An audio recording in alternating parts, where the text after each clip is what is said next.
ಪಾಲನ್ನು ಕೇಳುವೆವು, ನಮ್ಮ ಬೆವರಿನ ಪಾಲನ್ನು ಕೇಳುವೆವು.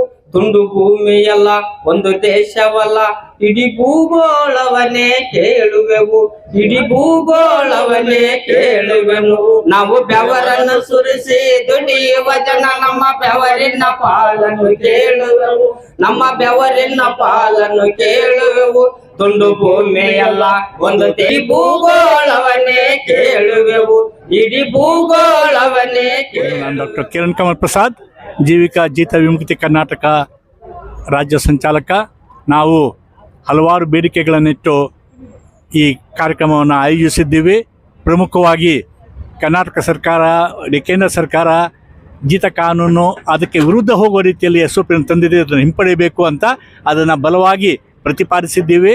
ಸರ್ಕಾರದ ಅಧಿಕಾರಿಗಳು ಪ್ರತ್ಯೇಕವಾಗಿ RDPR ಇಂದ ಡೈರೆಕ್ಟ್ರು ದೇವರಾಜೇಗೌಡರು ಮತ್ತು ಸೋಷಿಯಲ್ ವೆಲ್ಫೇರ್ನಿಂದ ಅಪರ ಮುಖ್ಯ ಕಾರ್ಯದರ್ಶಿಗಳಾದ ಮಣಿವಣ್ಣ ಅವರು ಬಂದಿದ್ದಾರೆ.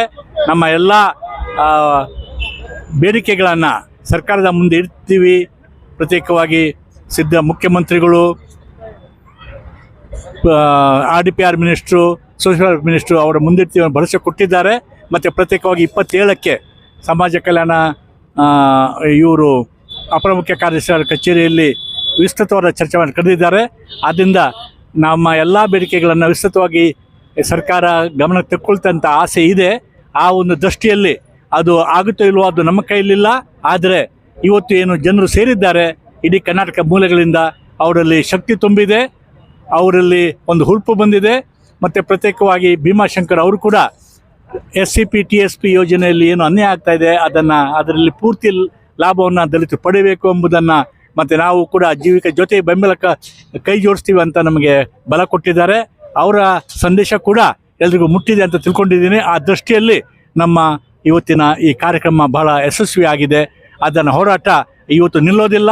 ಅದನ್ನು ಜಿಲ್ಲೆ ಮಟ್ಟದಲ್ಲೂ, ಪ್ರತಿ ತಾಲೂಕು, ಹಳ್ಳಿಗಳಲ್ಲೂ, ಪಂಚಾಯತಿ ಮಟ್ಟದಲ್ಲೂ SOP ನಿಲ್ಲೋ ತನಕ ಅದು ಹೋರಾಟ ಆಗುತ್ತೆ.